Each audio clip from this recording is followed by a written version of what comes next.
Merci Seigneur, toi qui nous enseignes ta parole par le Saint-Esprit. Donne-nous de comprendre l'importance de l'obéissance à ta parole. C'est pour cela ce soir, ouvre nos yeux aux merveilles de ta loi. Donne-nous un cœur qui a faim et soif de ta parole. Donne-nous des oreilles pour entendre ta voix et donne-nous un entendement pour une compréhension rapide de ta parole avec foi. Nous te rendons grâce, nous te disons merci. Toute force qui s'élève contre la connaissance de Christ, qu'elle soit détruite au nom puissant de Jésus-Christ de Nazareth. Tout raisonnement qui s'oppose à la révélation de Jésus-Christ soit détruite au nom de Jésus. C'est avec un cœur honnête que nous voulons recevoir ta parole. Saint-Esprit, conduis-nous dans la révélation de la parole de Dieu au nom puissant de Jésus-Christ de Nazareth. Amen. Amen.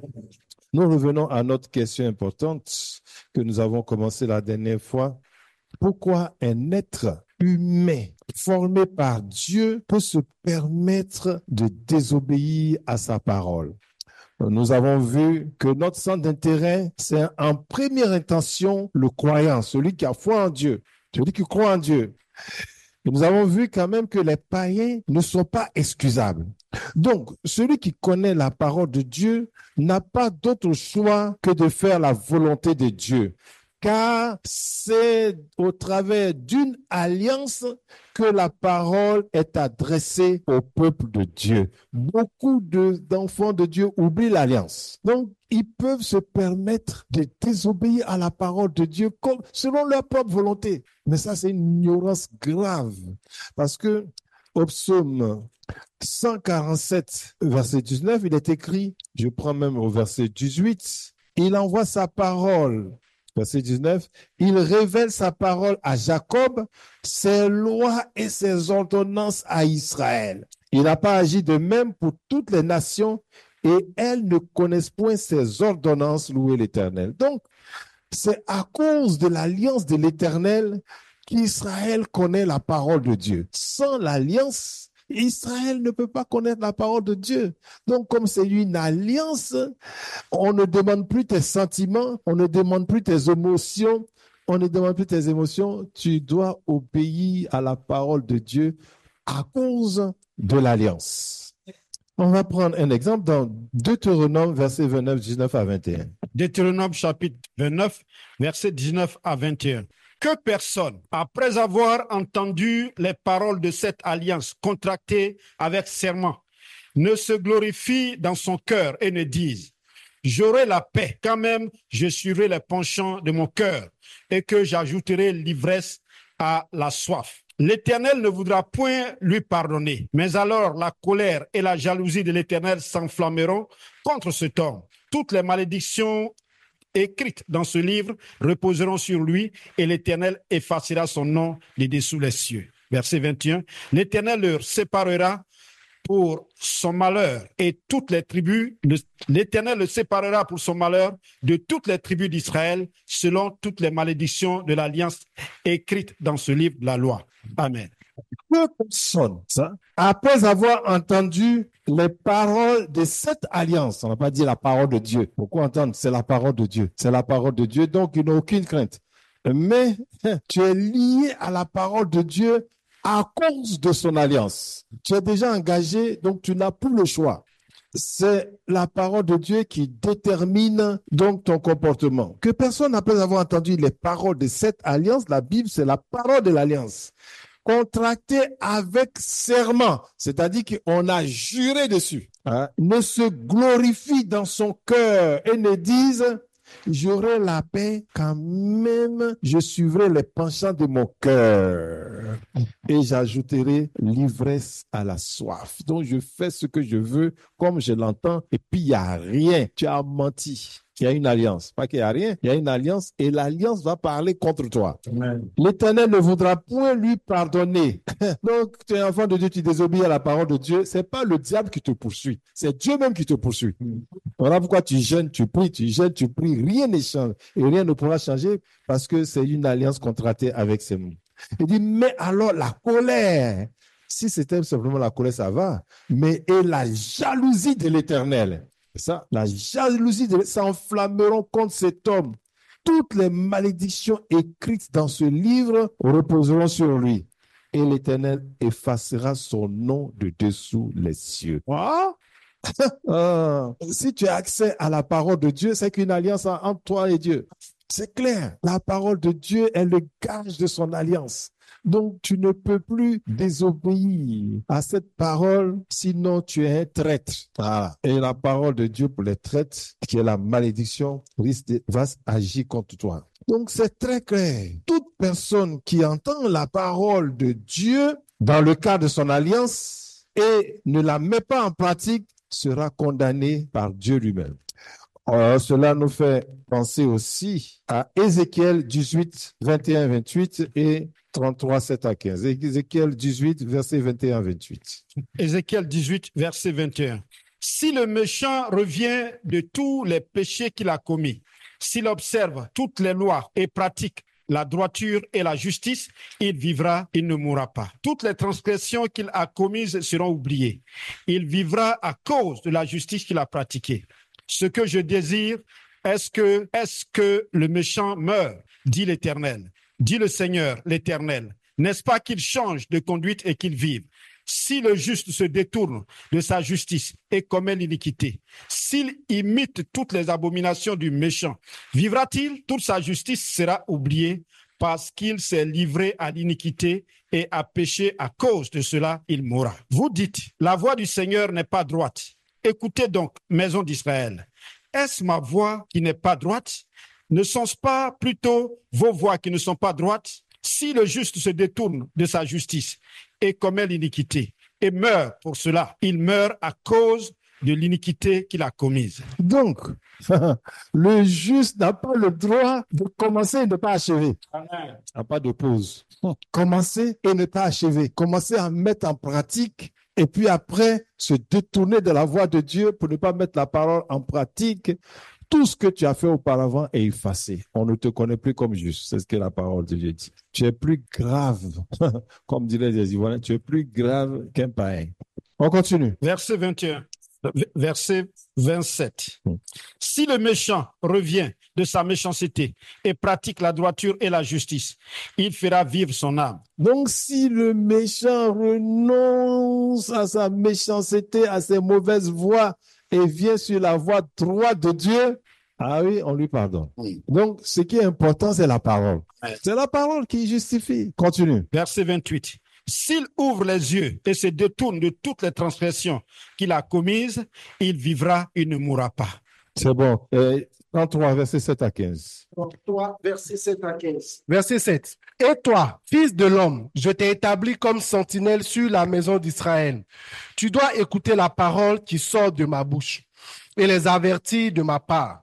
Quand je dis au méchant, méchant, tu mourras, si tu ne parles pas pour détourner le méchant de sa voie, ce méchant mourra dans son iniquité et je te redemanderai son sang. Donc, nous avons aussi la responsabilité de nos frères qui connaissent la parole et qui ne la mettent pas en pratique. Il est à côté de toi, tu vois qu'il vole, il viole la parole de Dieu, tu es comme une sentinelle et tu dois l'avertir. Tu ne peux pas te taire. Et Dieu dit, le méchant, c'est celui va mourir à cause de son péché. Mais toi qui es là comme une sentinelle et que tu ne l'as pas averti, on va te réclamer son sang. Continue. Mais si tu avertis le méchant ou le détourner de sa voie et qu'il ne s'en détourne pas, il mourra dans son iniquité et toi, tu sauveras ton âme. Et toi, fils de l'homme, dis à la maison d'Israël, vous dites, nos transgressions et nos péchés sont sur nous et c'est à cause d'eux que nous sommes frappés de langueur. Comment pourrions-nous vivre? Dis-leur, je suis vivant. Dit le Seigneur l'Éternel, ce que je désire, c'est que le méchant meure. Ce que je désire, ce n'est pas que le méchant meure, c'est qu'il change de conduite et qu'il vive. Revenez de votre mauvaise voie. Et pourquoi mourriez-vous, maison d'Israël?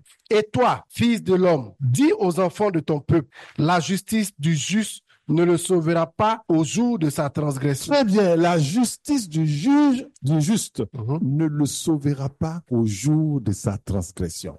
Non, Dieu quand même, j'ai prêché, j'ai enseigné, j'ai évangélisé. Aujourd'hui seulement là, ça fait rien. Tu as menti, hein? Ça fait rien, ça fait quelque chose. Ça fait la mort. Continue. Et le méchant ne tombera pas par sa méchanceté le jour où il s'en détournera. Oui, si le méchant se détourne de sa méchanceté, ce jour-là, il est sauvé. Parce que dans tous les cas, le juste doit donner raison à la parole.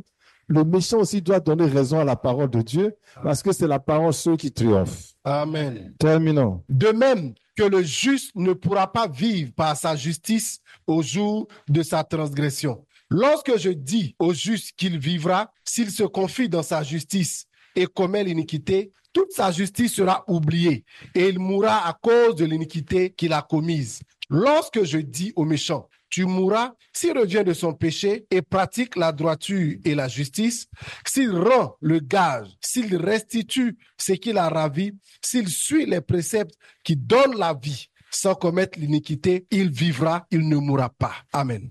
Donc, bien aimé, de ces passages, on retient que ce qui fait le juste aux yeux de Dieu, c'est la connaissance et la mise en pratique de la parole de Dieu. Amen. En dehors de la parole, il n'y a pas de juste aux yeux de Dieu. Donc, que personne ne se base ni sur ses pratiques religieuses, ni sur son ancienneté dans l'Église ou son titre religieux pour se croire juste aux yeux de Dieu. La Bible est remplie de faux justes de ce genre.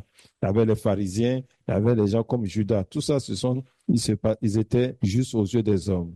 Donc, notre question demeure. Pourquoi l'homme créé par Dieu désobéit-il à sa parole? La parole de Dieu nous donne deux réponses au problème de la désobéissance à la parole de Dieu dans respectivement 1 Corinthiens 10 et à 14 et Hébreux 3, 7 à 13 et les versets 4 et à 2. Nous allons prendre d'abord 1 Corinthiens 10, 1 à 14. Allons-y.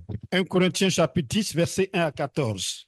Frères, je ne veux pas que vous ignoriez que nos pères ont tous été sous la nuée, qu'ils ont tous passé au travers de la mer, qu'ils ont tous été baptisés en Moïse dans la nuée et dans la mer, qu'ils ont tous mangé le même aliment spirituel et qu'ils ont tous bu le même breuvage spirituel, car ils buvaient à un rocher spirituel qui les suivait, et ce rocher était Christ. Mais la plupart d'entre eux ne furent point agréables à Dieu, puisqu'ils périrent dans le désert. Or, ces choses sont arrivées pour nous servir d'exemple, afin que nous n'ayons pas de mauvais désirs comme ils en ont eu. Ne devenez donc point idolâtres, comme quelques-uns d'eux, selon qu'il est écrit, le peuple s'assit pour manger et boire, puis ils se levèrent pour se divertir. Ne nous livrons point à l'impudicité comme quelques-uns d'entre eux s'y livrèrent, de sorte qu'il en tomba 23 000 en un seul jour. Ne tentons point le Seigneur comme le tentèrent quelques-uns d'entre eux qui périrent par les serpents. C'est bon, on va s'arrêter là. Verset 4. Posons-nous la question, quelles sont les choses qui ont entraîné le peuple de Dieu dans la désobéissance? Ça, la désobéissance est un sens interdit. Donc, qu'est-ce qui fait que les gens peuvent violer ce sens interdit-là rapidement? Verset 4. Verset 4. Et qu'ils ont tous bu le même breuvage spirituel, car ils buvaient à un breuvage spirituel qui les suivait, et ce rocher était Christ. Bien, donc ce verset nous apprend que le peuple a été nourri spirituellement par la parole de Christ qui était adaptée à leur situation. Donc, ils étaient nourris. C'était pas de l'ignorance. Ils sont nourris comme toi, tu es nourri aujourd'hui. Ils sont nourris. Ils sont nourris qu'on doit dire Amen. Vos Amen, là, s'il n'y a pas de foi, on dit Amen à tort et à travers. Ils étaient nourris par Christ. Comme tu es nourri en ce moment et tout le temps. C'est ça. Donc, la parole ne manquait pas. Verset 5, allons-y. Verset 5. Mais la plupart d'entre eux ne furent point agréables à Dieu. C'est ça. C'est ça le problème. Ils étaient nourris comme toi, tu es nourri aujourd'hui. Mais le seul problème, c'est que quand tu entends la parole de Dieu, tu ne te poses pas la question pour savoir Pourquoi tu entends cette parole? Le but de cette parole, c'est de te rendre agréable aux yeux de Dieu. Quand tu ne mets pas la parole de Dieu en pratique, tu n'es pas agréable aux yeux de Dieu. Voilà. Ça, c'est l'objectif majeur. Est-ce que mon comportement est à Dieu? Et ton comportement ne peut pas plaire à Dieu en dehors de l'obéissance à sa parole. C'est ça qui est clair. Ok, continuons. Verset 6. Verset 6. Or, ces choses sont arrivées pour nous servir d'exemple, afin que nous n'ayons pas de mauvais désirs comme ils en ont eu. D'accord. Nous sommes en train de voir quelles sont les choses. Premièrement, ils ont des mauvais désirs, ce qui veut dire de la convoitise. Bien aimé, ça signifie qu'une fois il y a la convoitise dans ton cœur, tu ne pourras jamais obéir à la parole de Dieu. Ça, c'est un obstacle majeur. Verset 7. Verset 7. Ne devenez point idolâtres, comme quelques-uns d'eux. Selon qu'il est écrit, le peuple s'assit pour manger et boire, puis ils se levèrent pour se divertir. Très bien. Ça, c'est une révélation. Dans beaucoup de nourriture que les gens mangent à tort et à travers, c'est une idolâtrie. Sa manière de manger peut glorifier Dieu ou peut être attachée à des idoles. Ouais. Et vous avez envie de se divertir. Et donc, la voie pour pouvoir se divertir, il fallait faire un sacrifice. Il fallait faire un sacrifice. Et le prétexte du sacrifice leur donnait l'occasion de manger et de boire comme ils voulaient, comme ils l'entendaient. Donc, aujourd'hui, toi, tu ne vois pas ça. Tu ne vois pas que tu manges à cause d'une idole. Mais la nourriture qui est préparée, telle que c'est préparé pour que tu convoites. C'est préparé pour que tu manges de manière désordonnée. C'est une idolâtrie. Parce que le vendeur qui fait ça, il le sacrifie à son idole. Et la plupart de son idole, c'est l'argent. Et il y en a même qui vont plus loin. Ils vont invoquer des mauvais esprits, des choses. Et ça, faut même pas te poser des questions. Si le commerçant, vous voyez, tu vois, les Juifs, même les Arabes, ils mangent pas n'importe quelle nourriture. Oui. Soit c'est kasher, soit c'est halal. Pourquoi? Parce qu'eux-mêmes, ils font des invocations sur leur nourriture. Et toi, tu penses que celui qui vend sa nourriture ne fait pas d'invocation. Donc, en allant manger n'importe comment, tu es parti adorer son Dieu. Et là, c'est le veau d'or. Pourquoi? Qu'est-ce qui est la relation entre le veau d'or et leur envie? Ils avaient envie de manger les plats d'Égypte. Et le veau d'or représente la culture de l'Égypte. Aujourd'hui, on a une culture. C'est très clair. Il y a une divinité qui est dans le boire et manger. Regardez comment les gens se roulent sur les plats de manière incontrôlée. Et dans la rue même, ils oublient leur dignité. Ah, c'est une idolâtrie. C'est une véritable idolâtrie. Allons-y, verset 8. Verset 8. Ne nous livre point à l'impudicité, comme quelques-uns d'entre eux s'y livrèrent, de sorte qu'il en tomba 23 000 en un seul jour. Alors, l'impudicité, c'est la sexualité en dehors de la parole de Dieu. C'est une idolâtrie des plaisirs sexuels. C'est une idolâtrie. En dehors de la parole de Dieu dit que l'acte sexuel n'a de sens que dans un mariage, dans une alliance. Ouais. Donc, en dehors du mariage, ce n'est qu'une pure idolâtrie. Et attention à ceux qui disent, de toute façon, on va se marier un jour. Allons ensemble, ça ne fait rien. Ruse diabolique. Car c'est à cause du mariage qu'il y a l'acte sexuel et non l'inverse. Et puis, si vous allez vous marier un jour, pourquoi ce n'est pas ce jour-là? Le jour où tu veux partir ensemble avec elle, là, pourquoi ce n'est pas ce jour-là de ton mariage? Et là, aujourd'hui, c'est rempli dans l'église. Verset 9. Verset 9. Ne tentons point le Seigneur, comme le tentèrent quelques-uns d'eux, qui périrent par les serpents. Beaucoup de prières, des sujets de prières sont des tentations à Dieu. Tenter Dieu, c'est le provoquer à agir selon nos désirs. Quand tu convoites quelque chose, tu en fais un sujet de prière. Tu es en train de tenter Dieu. Verset 10. Ne murmure point, comme murmurèrent quelques-uns d'eux, qui périrent par l'exterminateur. D'accord. Donc, murmurer, c'est critiquer les voies de Dieu. Se plaindre parce que nous n'aimons pas ce qu'il fait ou sa manière d'agir. Ah, Dieu aussi. Qu'est-ce que le Seigneur fait comme ça, là? Ça, c'est la même chose. Ça, c'est tenter Dieu. Alors, donc, si nous récapitulons, nous voyons au verset 5 un comportement désagréable à Dieu, c'est un manque de foi. Verset 6, c'est la convoitise, les mauvais désirs. Attention, les mauvais désirs ouvrent la porte à l'idolâtrie. Donc, il y en a qui ne savent même pas qu'il y a des mauvais désirs. Il y a des légitimes, il y a des bons désirs et il y en a des mauvais. Même quand il désire, il dit, j'adore ceci. Le mot j'adore là, c'est une idolâtrie. Amen. J'adore ceci. Une conversation perverse. Ensuite, verset 7, l'idolâtrie des plaisirs. Verset 8, l'impudicité. Et verset 9, tenter Dieu. Et enfin, verset 10, murmurer contre Dieu. Allons maintenant à Hébreux 3, 7. Hébreux 3, 7. Verset 7. C'est pourquoi, selon ce que dit le Saint-Esprit, aujourd'hui, si vous entendez sa voix, n'endurcissez pas vos cœurs, comme lors de la révolte, le jour de la tentation dans le désert, où vos pères me tentèrent pour m'éprouver, et ils virent mes œuvres pendant 40 ans. Aussi, je fus irrité contre cette génération, et je dis, ils ont toujours un cœur qui se gare. Ils n'ont pas connu mes voies. Je jurai donc dans ma colère, ils n'entreront pas dans mon repos. C'est bon. Amen. Donc, d'abord, lisons le verset 8. N'endurcissez pas vos cœurs comme lors de la révolte, le jour de la tentation dans le désert. Voilà. N'endurcissez pas vos cœurs. Donc, voilà, un cœur endurci, c'est un cœur que la parole de Dieu ne peut pas toucher. La parole de Dieu ne peut pas éclairer. C'est un cœur dur. Il a déjà ses idées. La parole de Dieu ne peut pas influencer sa vie.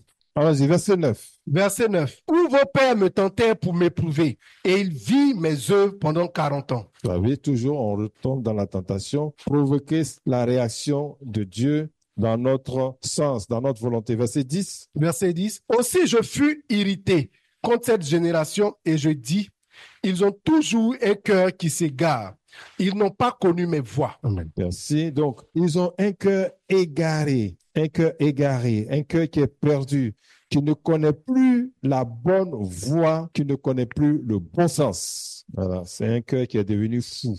Verset 12. Verset 12. Prenez garde, frères, que quelqu'un de vous n'ait un cœur mauvais et incrédule, au point de se détourner du Dieu vivant. Mauvais cœur ou encore incrédule, c'est un cœur qui ne cherche pas Dieu, mais qui fuit sa présence. Enfin, verset 13. Verset 13. Mais exhortez-vous les uns les autres chaque jour, aussi longtemps qu'on peut dire aujourd'hui, afin qu'aucun de vous ne s'endurcisse par la séduction du péché. Voilà. Amen. La séduction du péché, c'est l'attrait du péché. Non, on les appelle ça c'est mon péché mignon. Il y a des péchés que tu aimes, des péchés. Non, péché volontairement à cause d'un plaisir. Allons-y dans Hébreux 4, verset 2. Hébreux 4, verset 2. Car cette bonne nouvelle nous a été annoncée aussi bien qu'à eux. Mais la parole qui leur fut annoncée ne leur servit de rien parce qu'elle ne trouva pas de la foi chez ceux qui l'entendirent. Voilà. La parole n'a pas pu travailler dans leur cœur au point de leur donner la foi. Voilà, c'est l'incrédulité que nous avons trouvée tout à l'heure. Eh bien, si on récapitule, donc on voit au verset 8, un cœur endurci. Ensuite, verset 9, tenter Dieu. Verset 10, un cœur égaré, toujours. Ensuite, un mauvais cœur, un cœur incrédule.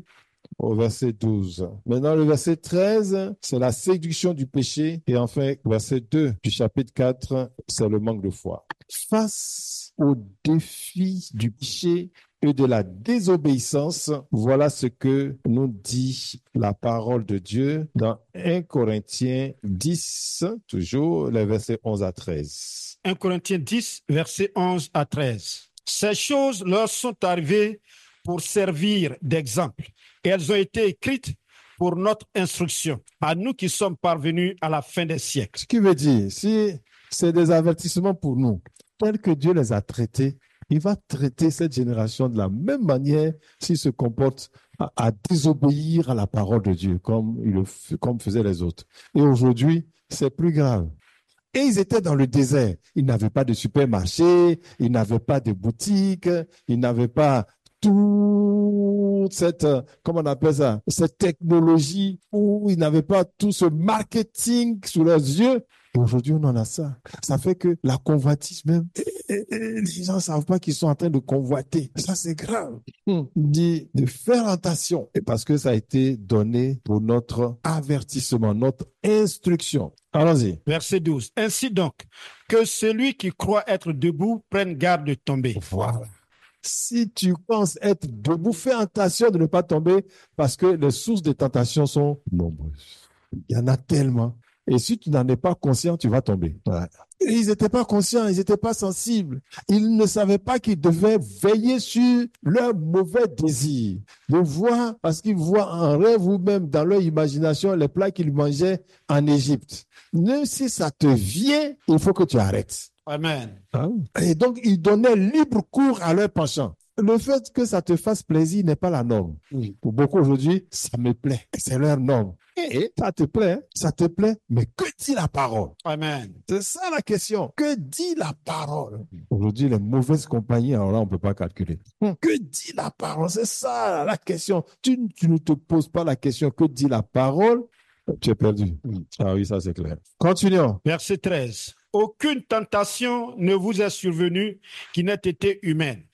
Et Dieu qui est fidèle ne permettra pas que vous soyez tentés au-delà de vos forces. Aucune tentation qui ne vous est survenue n'a été humaine. Ça signifie qu'on connaît les tentations avec lesquelles vous êtes confrontés. Amen. Les tentations auxquelles vous êtes confrontés sont connues, caractérisées, bien définies. Et la parole a montré leur origine, leur source et comment ces choses-là arrivent. C'est bien caractérisé. Amen. Le catalogue de ces tentations se trouve dans la parole de Dieu. Amen. Tout le catalogue se trouve dedans. Continue. Mais avec la tentation, il préparera aussi le moyen d'en sortir. Donc, Dieu a déjà préparé, puisqu'on a fait le catalogue de toutes les tentations, il a déjà préparé les voies, les médicaments face à ces tentations. Amen. Il a déjà préparé. Donc, que tu tombes dedans, c'est toi, c'est un choix.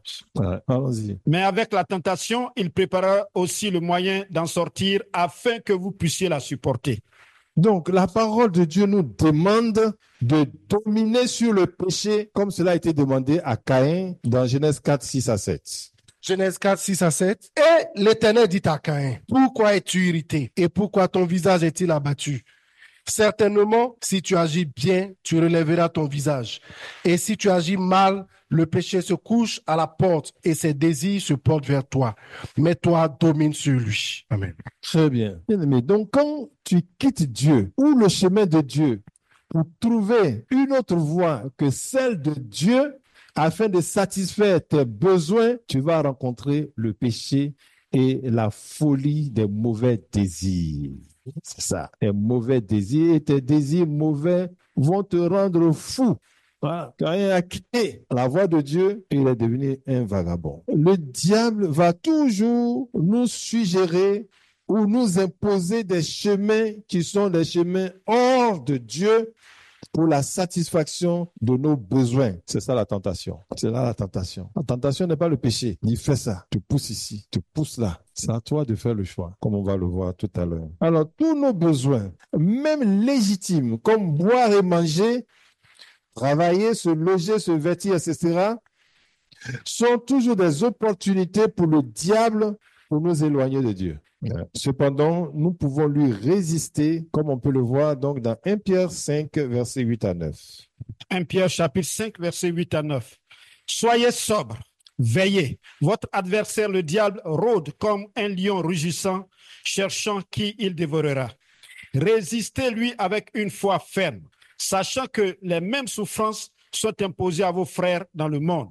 Le Dieu de toute grâce, qui vous a appelé en Jésus-Christ à sa gloire éternelle, après que vous aurez souffert un peu de temps, vous perfectionnera lui-même, vous affermira, vous fortifiera, vous rendra inébranlable. Verset 8, à lui soit la puissance au siècle des siècles. Amen.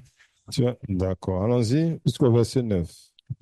Allons-y, c'est la suite. Verset 12. C'est par Sylvain. Non, nous sommes dans 1 Pierre 5. Tu as lu du verset 8 à quel verset?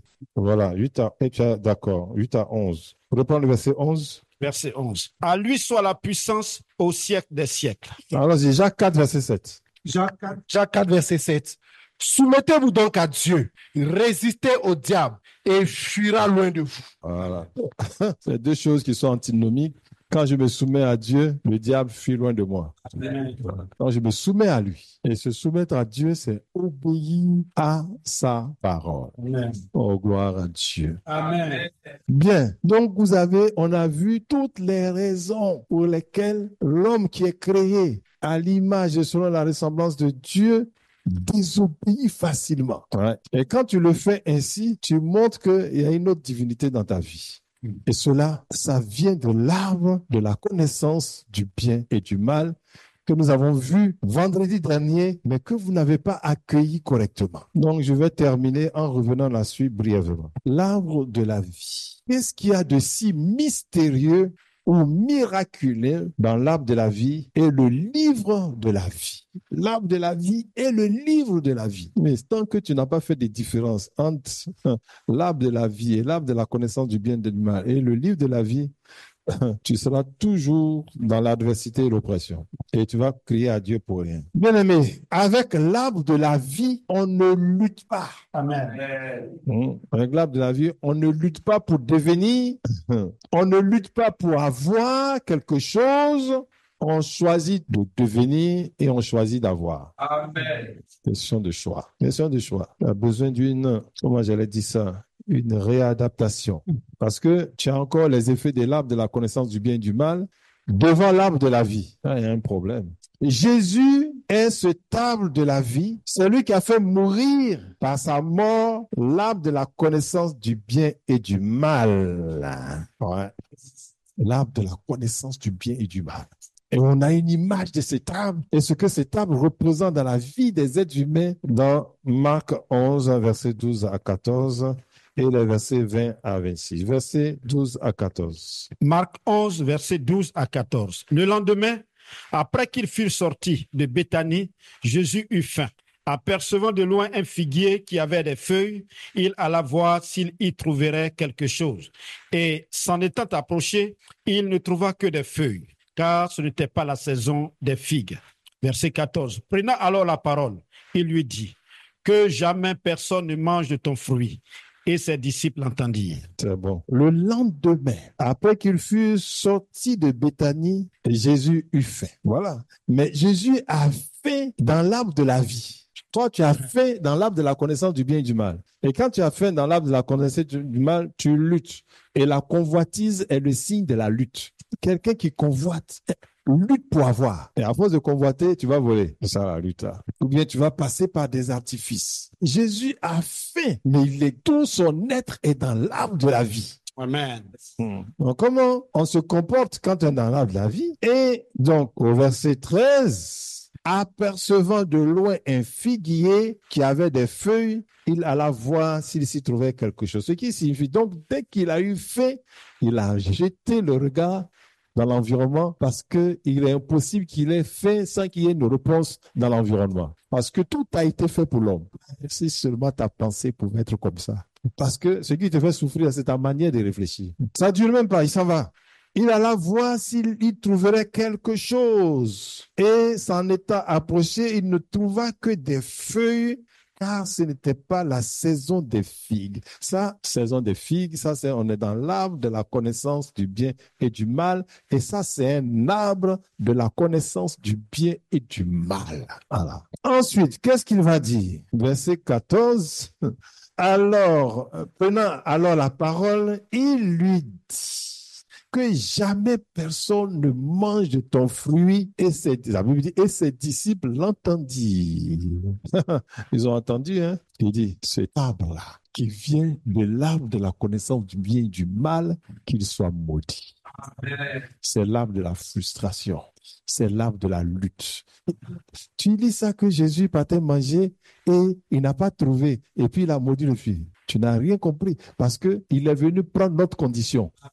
Donc, quand il est venu prendre notre condition, il est impossible que j'ai un besoin sans que dans l'environnement immédiat, il n'y en a pas. Ce qui veut dire que je dois changer ma mentalité pour savoir que ma réponse se trouve toujours pas loin de moi. Dieu a déjà préparé ça. Quand c'est comme ça, je ne lutte pas.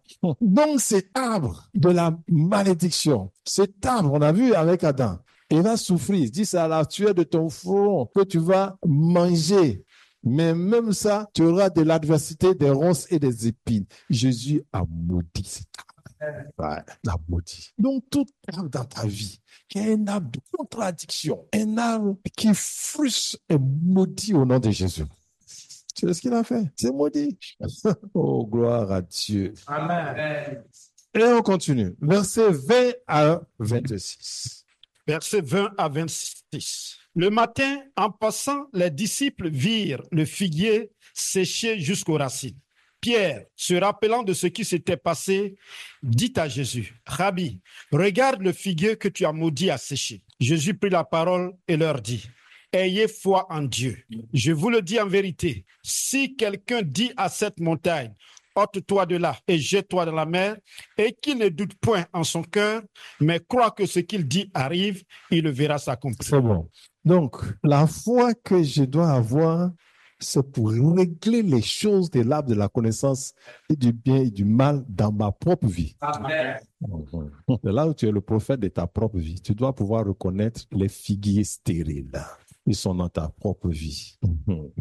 Donc, je reviens au verset 14. Jésus ne s'inscrit pas dans cette manière de vivre. Il maudit le figuier qui donne un produit de frustration. Il le maudit. Parce que quand on va prendre Apocalypse 22, 1 à 2, on va voir la différence. Apocalypse 22, 1 à 2. Et il me montra un fleuve d'eau de la vie, limpide comme du cristal, qui sortait du trône de Dieu et de l'agneau, au milieu de la place de la ville et sur les deux bords du fleuve. Il y avait un arbre de vie. Il y avait là un arbre de vie. On est en train de décrire quoi à l'Apocalypse? On est en train de décrire l'environnement d'un acteur de l'arbre de la vie, c'est-à-dire d'un individu de l'arbre de la vie. Un individu qui est sorti de la foi de Jésus, qui est né de nouveau. On est en train de lui montrer son cadre de vie. On continue. Donc, il y avait un arbre de vie produisant 12 fois des fruits. Combien de fois? 12 fois. 12 fois. Ce qu'un arbre ordinaire devait produire, lui, il en fait combien? C'est multiplié par 12. Allons-y. Rendant son fruit chaque mois. Ah, Amen. c'est bon. Rendant son fruit chaque mois. Rendant son fruit chaque mois. Donc, cet arbre-là, il va me donner les fruits de janvier. Amen. Quand il me donne les fruits de janvier, tout le programme de Dieu, toute la compétence et la grâce pour vivre le mois de janvier étant agréable à Dieu et accomplissant ses œuvres me sont donnés. Amen. Février, pareil. Amen. Mars, c'est la même chose. Amen. Donc, l'arbre de la vie, c'est l'arbre de l'abondance Amen. et de la surabondance. C'est ça qui est l'arbre de la vie. Donc, on a déjà vu la mentalité, le langage. Maintenant, on est en train de voir le cadre de vie.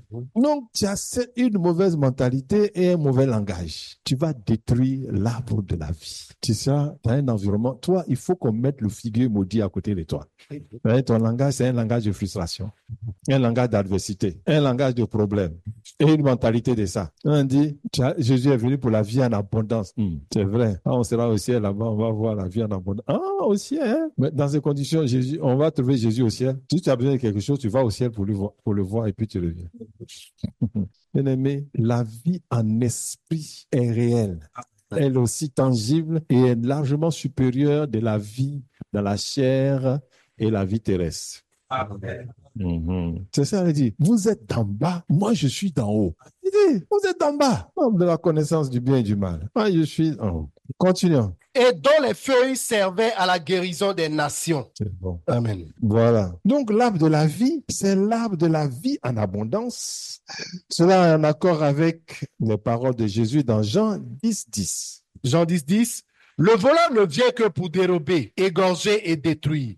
Moi, je suis venu afin que les brebis aient la vie et qu'elles soient dans l'abondance. Amen. Donc, il est venu afin que ces brebis aient quoi? La vie et qu'elles soient dans l'abondance. Donc, il a mis ces brebis dans quel cadre? De l'arbre de la connaissance du bien ou du mal ou de l'arbre de la vie?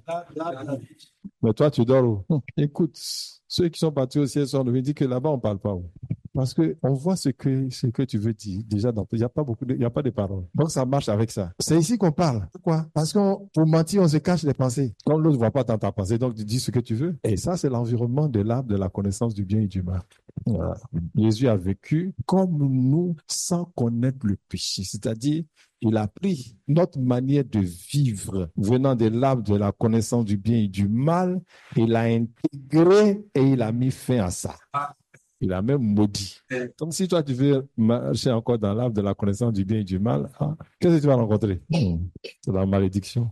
Et la malédiction était déjà là depuis Adam et Ève par la désobéissance. Matthieu 15, versets 12 à 13. Matthieu 15, versets 12 à 13. Alors ses disciples s'approchèrent et lui dirent, « Sais-tu que les pharisiens ont été scandalisés des paroles qu'ils ont entendues ?» Verset 13, il répondit, « Toute plante que n'a pas plantée mon Père céleste sera déracinée. » Toute plante dans ta vie que mon Père céleste n'a pas plantée sera déracinée. Pourquoi il est venu? Pour que tu marches dans l'arbre de la connaissance du bien, dans l'arbre de la vie et non dans l'arbre de la connaissance du bien et du mal. Mais où sont tes pensées? Où sont tes pensées? Toute plante que n'a pas plantée mon Père sera déracinée. Alors que toi, tu es en train toujours de l'arroser. La plante qui doit être déracinée, tu es en train toujours de l'arroser avec tes mauvais sentiments, tes mauvaises humeurs, ta tristesse, tes plaintes. Et après, tu es surpris. Tu arroses l'arbre, le figuier maudit. Est-ce que tu l'arroses? Il dit ça doit être déraciné. Alors, j'ai 1 Jean 3, verset 8. 1 Jean 3, 8. Celui qui pêche est du diable, car le diable pêche dès le commencement. Le Fils de Dieu apparut afin de détruire les œuvres du diable. Amen. Le diable pêche dès le commencement et il a emmené Adam et Ève vers l'arbre de la connaissance du bien et du mal pour son industrie de péché sur la terre. Ouais. Mais Christ est venu pour détruire les œuvres du diable. Wow. Détruire ces œuvres. C'est pas chasser les démons. Hein. Même si on chasse les démons, tu as les fruits de l'arbre de la connaissance du bien et du mal. Ils vont revenir. Même s'ils ne reviennent pas même. La chose se passe tout seul. Christ est paru pour détruire les œuvres du diable. Bien aimé, le vrai combat de ta vie, c'est l'arbre-là. L'arbre de la connaissance du bien et du mal. Tu es né dedans, tu as grandi dedans, tu as travaillé dedans, tu touches ton salaire même dedans. Si tu ne te marques pas de ça, par l'arbre de la connaissance du bien et du mal, tu ne vas pas goûter à la vie en abondance. Jésus, tu vois, il ne s'inscrit pas dans ça, il ne se reconnaît pas. Mais pourquoi tu te reconnais facilement dans des choses qui ne te regardent plus? Bien-aimé, si c'est pas une parole mensongère que nous sommes allés vers l'arbre de la connaissance du bien et du mal, c'est par la parole de vérité, c'est par la parole de vie que nous devons aller vers l'arbre de la vie. Amen. Nous sommes partis vers l'arbre de la connaissance du bien et du mal par une parole mensongère. Donc, l'accès à l'arbre de la vie passe par une parole de vérité et de vie. Quand tu ne suis pas cette parole-là, tu n'as pas accès à l'arbre de la vie. Amen. On dit suivre là, c'est vivre dans ça. Genèse 3, verset 2 à 6. On va voir ces paroles. Genèse 3, verset 2 à 6. L'ange de l'Éternel lui apparut dans une flamme. Genèse 3, verset 2 à 6. La femme répondit au serpent, « Nous mangeons du fruit des arbres du jardin. Mais quant au fruit de l'arbre qui est au milieu du jardin, Dieu a dit, vous n'en mangerez point et vous n'y toucherez point, de peur que vous ne mouriez. » Ouais, c'est ça. Donc, que Dieu a dit, le jour où vous en mangerez, vous mourrez. C'est ce que Dieu a dit. C'est ce qu'il a dit. Ça, c'est la parole de Dieu. Allons-y. Alors le serpent dit à la femme, vous ne mourrez point. Vous ne mourrez point. D'accord, allons-y. Mais Dieu sait que le jour où vous en mangerez, vos yeux s'ouvriront et vous serez comme des dieux, connaissant le bien et le mal. Continue. La femme vit que l'arbre était bon à manger et agréable à la vue, et qu'il était précieux pour ouvrir l'intelligence. Elle prit de son fruit et en mangea. Elle en donna aussi à son mari qui était auprès d'elle et il en mangea. Voilà. Pour découvrir après que c'était un mensonge. Trop tard. Trop tard. Bien aimé, je préfère dire ça tout de suite. Aucun homme, même aucun ange, aucun esprit n'apporte une contribution à l'œuvre de Dieu. Amen. C'est-à-dire que Dieu a fait quelque chose et puis toi, tu peux te permettre d'arranger. Ou il a dit, la vie se trouve ici. Et puis toi, tu dis non, la vie se trouve ici, mais on peut faire ça par là. Il n'y en a pas. Donc, il ne faut pas te tromper. Il n'y en a pas. Satan parle comme si, lui aussi, il apporte une contribution à l'œuvre de Dieu. Et Dieu a fait certaines choses, mais il peut les faire autrement. Ça, c'est le plus gros mensonge. Oui. Si quelqu'un te dit, oh, viens avec moi, je vais arranger ta vie, c'est un menteur. Ah oui, parce que la vie que tu as là, si c'est vraiment Dieu qui t'a donné, il ne peut faire aucune contribution. Rien. Même soigner quelqu'un avec des médicaments. Le médecin doit être très humble, sinon il perd son temps. C'est quand Dieu décide de guérir que ces choses-là marchent. C'est sa volonté qui fait que tu te lèves, que ces choses-là t'aident et que la nourriture que tu manges là, ça te permet d'avoir de l'énergie. C'est la même chose pour les médicaments. Dieu dit tu vas mourir. Tu manges le riz gras que tu veux, ça va te maintenir en vie. Ah bon, ça va pareil aussi. Avale tous les médicaments que tu même ils sont efficaces. Si la parole dit que tu vas mourir là, tu vas mourir. Mais quand tu es mort et 3 jours même dans la tombe, la même volonté de Dieu peut te faire revenir. Yes. C'est la même chose. Amen. Donc, que nous acceptions tous en même temps pour dire que il n'y a pas quelqu'un qui peut m'aider si ce n'est Dieu. En toute chose, l'argent que tu cherches beaucoup là, ça ne peut même pas t'aider dans quoi que ce soit. Sinon, ceux qui ont l'argent là, ils seraient les plus heureux. Oh, c'est les plus malheureux. Parce qu'on appelle, vous ne pouvez servir Dieu et maman. Donc, ceux qui ont l'argent, ils servent maman. Amen. Moi, je parle de ceux qui aiment l'argent. Ils servent maman. Donc, maman, c'est le diable. Donc, je dis, bien aimé, si tu ne prends pas la parole de Dieu, tu seras victime à chaque seconde de l'arbre de la connaissance du bien et du mal. Et c'est pas le diable qui fait. Tu es dans un mode de vie où tu dois connaître la souffrance. Alors, on va voir maintenant ce que Jésus dit de ce diable-là. Jean 8, verset 44 à 45. Jean 8, 44 à 45. Verset 44. Vous avez pour père le diable et vous voulez accomplir les désirs de votre père. Il a été meurtrier dès le commencement. Il est meurtrier dès le commencement. Il a tué dès le commencement. C'est un destructeur. Continue. Et il ne se tient pas dans la vérité. Il ne se tient pas dans la vérité. Il ne peut pas rester dans la vérité. Donc, toi qui ne dis pas la vérité, tu es devenu son disciple. Et il va faire de ta vie ce qu'il veut. Continue. Parce qu'il n'y a pas de vérité en lui. Il n'y a pas de vérité en lui. Lorsqu'il profère le mensonge, il parle de son propre fond. Il ne regarde pas sur quelqu'un pour mentir. Ça vient naturellement. C'est sa langue maternelle. On peut dire ça.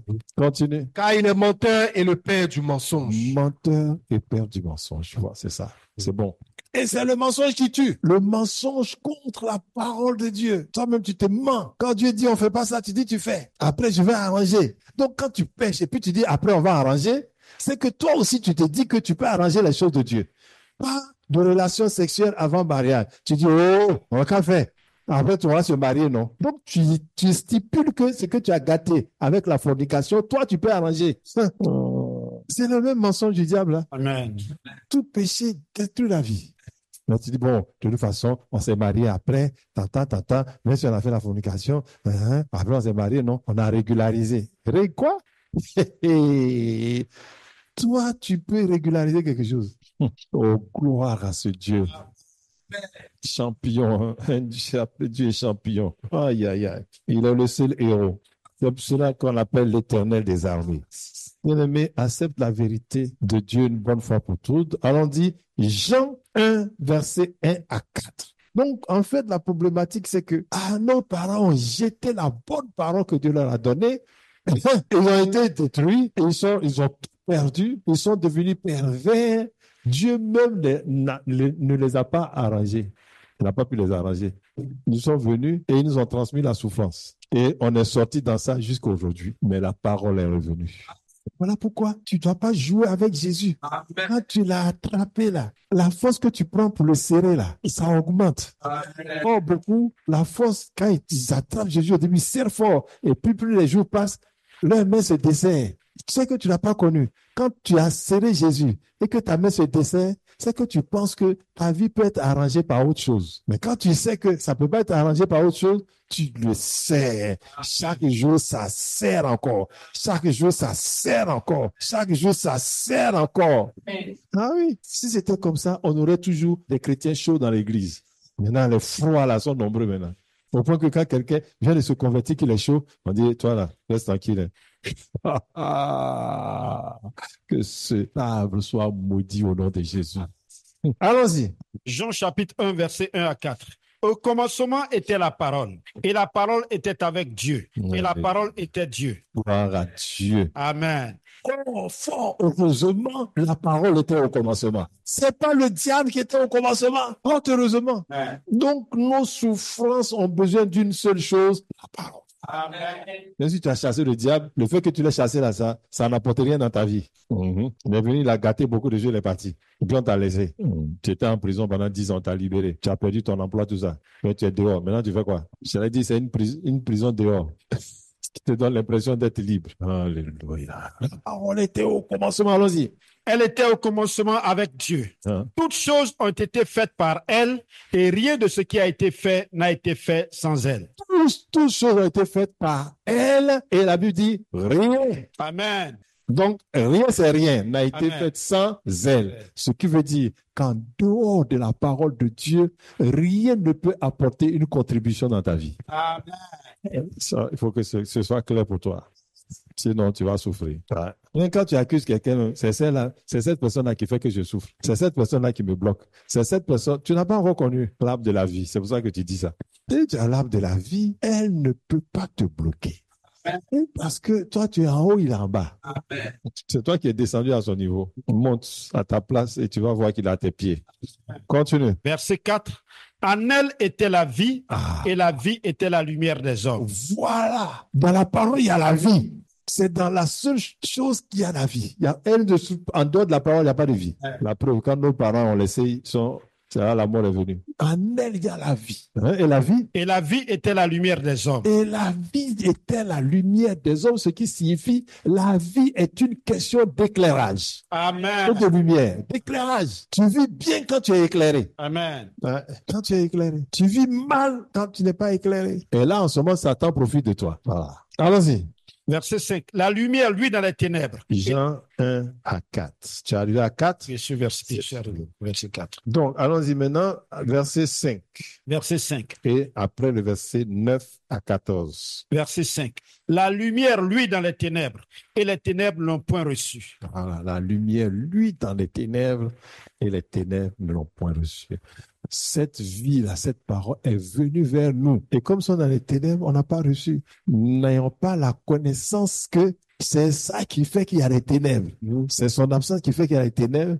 Et c'est ça qui vient chasser les ténèbres et nous donner la bonne vie. Amen. Pas de connaissance. Amen. Continue. Verset 9 à 14. Cette lumière était la véritable lumière qui, en venant dans le monde, éclaire tout homme. C'est la vraie lumière qui vient éclairer ta vie. Amen. Ce qui signifie que cette lumière vient de l'arbre de la connaissance, de l'arbre de la vie Amen. et du livre de vie. Amen. Quand ça vient vers toi, les choses que tu dois vivre, les choses que Dieu a destinées pour ta vie te sont révélées et se présentent à toi. Et Amen. une fois que tu es dedans, il était impossible de vivre la vie de l'arbre de la connaissance du bien et du mal. Amen. Parce que les deux sont antinomiques, comme la lumière et les ténèbres. Amen. Tu ne peux pas me comporter dans la lumière comme si je ne voyais pas. Si tu fais ça, on va te dire, ah, il y a un problème. Hein? Attends, il n'a pas vu la chaise devant lui ou quoi? Non, on va dire, il est aveugle, il a des yeux, il ne voit pas. Et pourtant, quand tu vois, on dit, là, maintenant, on dit, il a des yeux, il voit. Qu'est-ce qu'on dit? Maintenant, il est fou. C'est tout ce qu'on dit. Donc, la lumière rend intelligent. Amen. Ah, ça est clair. Allons-y. Verset 10. Elle était dans le monde, et le monde a été fait par elle, et le monde a été fait par elle, et le monde ne l'a point connue. Le monde n'a pas connu pourquoi? La connaissance du bien et du mal. Continue. Elle est venue chez les siens, et les siens ne l'ont point reçue. Mais à tous ceux qui l'ont reçue, À tous ceux qui l'ont reçu, à ceux qui croient en son nom, à ceux qui l'ont accepté, accepté, ceux qui croient, ceux qui l'ont choisi. ceux qui l'ont choisi, Elle a donné le pouvoir de devenir elle leur a enfant de Dieu. donné la possibilité, le pouvoir de devenir enfant de Dieu. Amen. Donc, notre objectif, c'est d'être enfant de Dieu. C'est pas autre chose. C'est pas devenir ingénieur, c'est pas devenir DG, c'est pas devenir agronome, c'est pas devenir président de la République, c'est pas devenir ministre, c'est de devenir enfant de Dieu. Amen. Fils de Dieu, c'est ça. Ça, c'est le fruit de l'arbre de la vie. Amen. Lesquels sont nés non du sang, ni de la volonté de la chair, ni de la volonté de l'homme, mais de Dieu. Ce qui veut dire que ce qui est la chair et le sang n'ont pas accès à la vie que je mène quand j'ai reçu cette parole. Amen. Oui, ça n'a rien à voir. Ils ont l'illusion qu'ils sont en train de me bloquer. L'illusion qu'ils sont en train de m'arrêter. Oh, c'est parce qu'on a sur la même plateforme. Mais après, on voit que nos vies sont différentes. Amen. J'expérimente des choses que lui ne peut pas expérimenter. Voilà. Et il sera forcé de venir me demander comment tu fais. Amen. Amen. Je dis, c'est la parole. Amen. Allons-y. Verset 14. Et la parole a été faite chair. Alléluia. La parole a été faite chair. Waouh! Donc, ça veut dire que ça peut s'incarner à moi. Faites chair, c'est plus grave. Ça peut s'incarner à moi. Ça peut prendre, si ça prend le contrôle de ma chair, ça prend tout le contrôle de ma vie. Amen. Amen. Quand je me lève, je dis ma vie au travail, c'est elle qui va avec moi. Amen. Quand je suis dans la circulation, elle est avec moi. Amen. Partout où je suis, elle est avec moi. Amen. Attends, une maison, une nouvelle maison que tu as habitée, on t'a donné. Et que toi, depuis que tu es arrivé, tu es assis au salon. Et puis tu arrives, tu dis, et puis là, on a faim seulement. Tu vas aller dehors pour aller chercher à manger. Puis tu vas chercher dehors, madame braisée, puis tu viens manger. Et ceux qui t'ont donné ce château-là, quand ils regardent ça, ils voulaient te voir en train de vivre, de faire des activités dedans, et puis ils sont glorifiés dans ton espace. Si on voit quelqu'un qui rentre, qui vient, qui s'achète banane braisée, quand il rentre, il est content du salon, et puis il crie, j'ai une belle maison, gloire à Dieu. Et tu ne connais pas la maison. Tu habites dans la maison comme tu étais dans dans ton studio ou bien, un studio, c'est pas bon, on peut pas comparer, mais dans ton psychobois. Parce que la vie, l'arbre de la connaissance du bien et du mal, là, c'est psychobois. Et l'arbre de la vie, ça, c'est un château. Amen. C'est deux choses différentes. Tu as vécu dans psychobois, est-ce qu'on t'a envoyé dans le château? Tu as peur. Quand on te dit, il y a une chambre qui est là, va voir. Faut pas. Le propriétaire va crier sur moi. Moi, je vis un peu, et puis, quoi? Donc, c'est ça. Quand tu connais pas la parole de Dieu, la parole de Dieu, c'est un château. Amen. Il t'a donné. Il y a plusieurs chambres dedans. Amen. Allons-y. La parole a été faite chair, elle a habité parmi nous, pleine de grâce et de vérité. Et nous avons contemplé sa gloire, une gloire comme la gloire du Fils unique venu du Père. Amen. Gloire à Dieu. Amen. Donc, nous sommes en train de voir les paroles de la vie. Mais je ne suis pas satisfait encore de cette parole. Je vais lire ça. Donc, à 14. Et nous avons tous reçu de sa plénitude et grâce pour grâce. Amen. Grâce pour grâce. On a reçu. C'est pas que tu as lutté pour avoir. On a reçu. Nous n'avons reçu de sa plénitude. Premièrement, est-ce que Jésus a cette plénitude? Oui. S'il a cette plénitude, c'est que tu reçois de sa plénitude. Amen. Et il dit, car la loi a été donnée par Moïse. La loi a été donnée par Moïse pour régler la vie de l'homme dans l'arbre de la connaissance du bien et du mal. Voilà. C'est venu nous éduquer afin d'aller vers la grâce. Pour voir que on ne peut pas s'en sortir, pour éclairer nos yeux, pour savoir que le fruit de l'arbre, vivre de l'arbre de la connaissance du bien et du mal, c'est une vie d'abomination. Ouais. C'est ça l'apôtre. Là où la loi est venue pour que le péché abondât. Mais là où le péché a abondé, la grâce a surabondé. Et voilà ce qu'il dit. La loi a été donnée par Moïse. La grâce et la vérité sont venues par Jésus-Christ, sont venues par Jésus-Christ, une personne, par Jésus-Christ. La prière, quand on fait une réunion de prière, le seul sujet, Seigneur, éclaire nos yeux.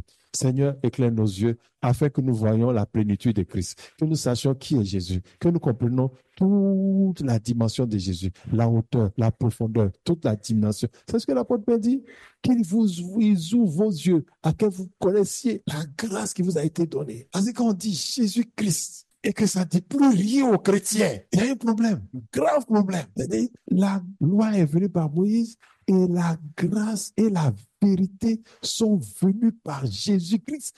Le amen qui devait sortir de nos cœurs là, c'est un amen de connaissance. C'est un amen qu'on a expérimenté. C'est un amen de la vie en abondance. Concrète, comme nous avons dit. S'il n'y en a pas ça, asseyons-nous et cherchons la parole de Dieu. Parce que ce n'est pas une vie chrétienne qui est menée. Ouais. C'est une vie de misère due à l'arbre de la connaissance du bien et du mal. Mais ce n'est pas la grâce. Je continue et je compte sur la grâce de Dieu.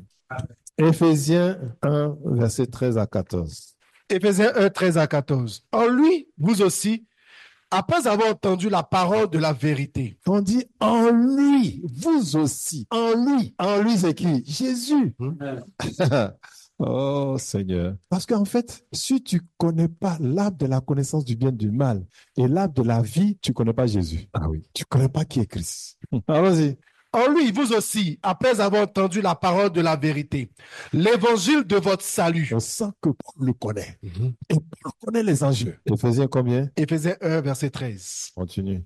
En lui, vous avez cru et vous avez été scellés du Saint-Esprit qui avait été promis, lequel est un gage de notre héritage pour la rédemption de ceux que Dieu s'est acquis à la louange de sa gloire. Bon, il dit Éphésiens chapitre 1, verset 13 à 14. Il dit, en lui, vous aussi. Il parle aux Éphésiens, des gens comme nous, qui étaient loin de la grâce de Dieu, loin de la parole de Dieu. Il dit, en lui, vous aussi, après avoir entendu la parole de la vérité, l'évangile de votre salut, en lui, vous avez cru. Et vous avez été scellés du Saint-Esprit. En lui, vous avez cru. En lui, vous avez été plantés. On t'amène avec date de péremption. Aujourd'hui, vous dites Amen. Demain, vous ne savez plus qui est Jésus. En lui. Sans lui, la parole de Dieu que tu lis là, c'est zéro. Sans lui. Oh, la plupart des gens, ils connaissent la parole, mais ils ne connaissent pas lui. Voilà le problème. Ils lisent la parole, tu ne peux pas comprendre sans que tu ne le connais pas lui, Jésus-Christ. Et je continue. 1 Pierre 2, verset 1 à 2. 1 Pierre 2, verset 13. 1 Pierre 2, 1 à 3 ou 1 à 2. 1 Pierre 2, verset 1 à 3. D'où commence le verset 1? Verset 1. Rejetant donc toute malice et toute ruse, la dissimulation, l'envie et toute médisance. Continue. Désirez comme des enfants nouveau-nés le lait spirituel et pur, afin que par lui vous croissiez pour le salut. Voilà. Si vous avez goûté que le Seigneur est bon. Désirer. Maintenant, ça va ensemble. Une fois que tu l'as connu, l'appétit de la parole est là. Donc, quand tu ne le connais pas, tu as du mal à lire la parole de Dieu. Ouais, tu as du mal. Continue, voilà. Verset 4 maintenant. Approchez-vous de lui, pierre vivante, rejetée par les hommes, mais choisie et précieuse devant Dieu. Continue. Non, je n'ai pas dit. Et vous-même, comme des pierres vivantes, édifiez-vous pour former une maison spirituelle, un saint sacerdoce, afin d'offrir des victimes spirituelles agréables à Dieu par Jésus-Christ. C'est bon. Jacques 1, 18. Jacques 1, 18. Il nous a engendrés selon sa volonté, par la parole de vérité, afin que nous soyons en quelque sorte les prémices de ses créatures. Encore. Il nous a engendrés selon sa volonté, par la parole de vérité. La parole de vérité. La parole de vérité. La parole de vérité est la parole qui sort de la bouche de Jésus. Amen. Parce qu'il a dit l'évangile de votre salut. Si tu ne connais pas Jésus, la Bible ne sert à rien. Ça, c'est clair, si tu ne le connais pas. Et ton problème est lié à la différence entre ta connaissance de la parole et le Jésus que tu ne connais pas. C'est là que se trouve le gap et le problème. Alors que la parole que tu lis ouvre tes yeux sur la personne. Il y en a qui lisent la parole de Dieu sans Jésus. Et après, ils prennent la parole. Oh Seigneur Jésus, tu as dit dans ta parole que quoi? C'est lui-même. Il a dit dans sa parole, c'est lui-même. Amen. Donc, c'est en Jésus que nous avons les fruits de l'arbre de la vie. Colossiens 2, 6 à 15. Colossiens chapitre 2, verset 6 à 15. Verset 6. Ainsi donc, comme vous avez reçu le Seigneur Jésus-Christ, marchez en lui. Étant enracinés et fondés en lui et affermis par la foi, d'après les instructions qui vous ont été données et abondez en actions de grâce. Ainsi, c'est une conclusion. Et puis il dit même donc, comme vous avez reçu le Seigneur Jésus, tu vois, comme vous avez reçu le Seigneur Jésus, marchez en lui. Amen. En lui. Marchez en lui. Continue. Marchez en lui, étant enracinés et fondés en lui. Étant enraciné et fondé en lui. Enraciné et fondé en Christ lui-même. Lui-même. Continue. Et affermis par la foi, Et affermi par la foi. d'après les instructions qui vous ont été données et abondez en actions de grâce. Continue. Prenez garde que personne ne fasse de vous sa proie par la philosophie et par une vaine tromperie, s'appuyant sur la tradition des hommes, sur les rudiments du monde et non sur Christ. Voilà, tout ce qu'on va vous raconter, quels que soient les discours, que ce soit à l'église ou en dehors de l'église, la seule chose où est Christ. Amen. Parce que sans lui, tu perds ton temps. Continue. Car en lui habite corporellement toute la plénitude de la divinité. En lui habite corporellement la plénitude de la divinité et l'arbre de la vie est en lui. Amen. L'arbre de la vie est en lui. Alors, c'est ce que j'ai envie. Continue. Vous avez tout pleinement en lui, Ah, ça dit même, vous avez tout pleinement en lui, qui est y compris l'arbre de la vie que nous avons raté dans le jardin.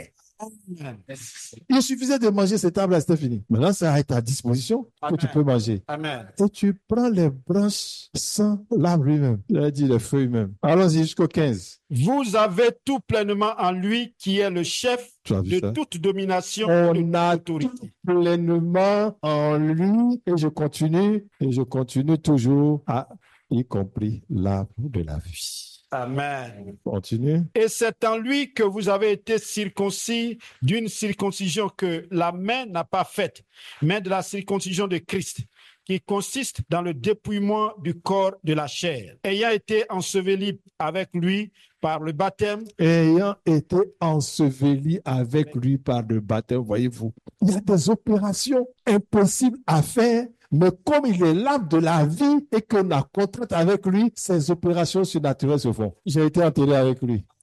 C'est-à-dire que tout ce que j'ai mangé de l'arbre de la connaissance du bien et du mal, c'est resté dans la tombe de Jésus. C'est ce que la Bible dit.